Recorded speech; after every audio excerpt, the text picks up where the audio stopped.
మహారాష్ట్రలో Mumbai Pune missing link గురించి మీరు వినే ఉంటారు. మిస్సింగ్ లింక్ నిర్మించారు. 2 నెలల క్రితమే ప్రారంభమైంది.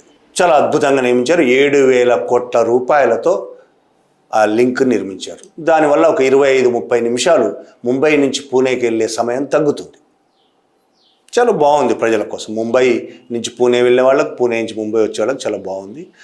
దాదాపు 7,000 కోట్ల రూపాయలు ఖర్చు పెట్టి ముంబై పూణే మిస్సింగ్ లింక్ను కట్టారు. చాలా అద్భుతంగా కట్టారు. అద్భుతంగా కట్టామని వాళ్ళు ప్రచారం చేసుకున్నారు. దానికోసం వాళ్ళు చేసుకున్న ప్రచారానికే కొన్ని కోట్ల రూపాయలు ఖర్చు పెట్టారు. వీడియోల ప్రచారం, పేపర్లలో ప్రచారం, సోషల్ మీడియాలో ప్రచారం, రకరకాల ప్రచారం చేసుకున్నారు. అది మేలో ప్రారంభమైంది. ఇప్పుడు అక్కడ వర్షాలు ప్రారంభం, అంటే 2 నెలలు, మే, జూన్, జూలై 2 నెలల క్రితం ప్రారంభమైంది. ఇప్పుడు అది వర్షాలు ప్రారంభమైన వెంటనే ఒక దగ్గర పెద్ద ఎత్తున కూలిపోవడం జరిగింది. కొంత భాగం కూలిపోయింది. ట్రాఫిక్ వెళ్ళడానికి కూడా లేకుండా కూలిపోయింది. 7,000 కోట్ల రూపాయల ఖర్చుతో నిర్మించిన ఒక రోడ్డు పైన, అంటే కొంత కొండల కింది నుంచి కూడా ముంబై పూణే రూట్లో ఉంటాయి, కొండల కింది నుంచి కూడా తీసుకెళ్తారు.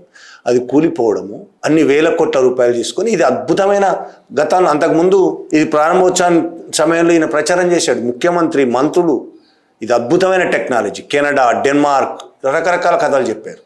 అద్భుతమైన టెక్నాలజీ, గొప్ప గొప్ప ఇంజనీర్లు వచ్చి పనిచేశారు. ఇటువంటి టెక్నాలజీ ఉపయోగించి కట్టిన రోడ్డు ఇప్పటివరకు దేశంలో లేదు అని ప్రచారం చేసుకున్నారు. 1,000 కోట్లు ఖర్చు పెట్టుకుని. ఇప్పుడు అది 2 నెలలకే మొత్తం కూలకపోవచ్చు, మొత్తం పాడవకపోవచ్చు, కొంత భాగం కూలిపోయి. దాన్ని ప్రశ్నించకూడదా?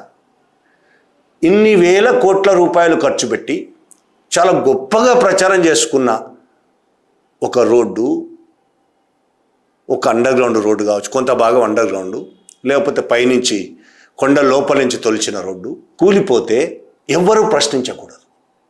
ఎవరైనా ప్రశ్నిస్తే, ఇగో ముఖ్యమంత్రి గారికి, మహారాష్ట్ర ముఖ్యమంత్రి ఫడ్నవీస్కి విపరీతమైన కోపం వచ్చేస్తుంది. మామూలు కోపం కాదు. అసెంబ్లీలో ఇంత అసహ్యంగా మాట్లాడాడంటే.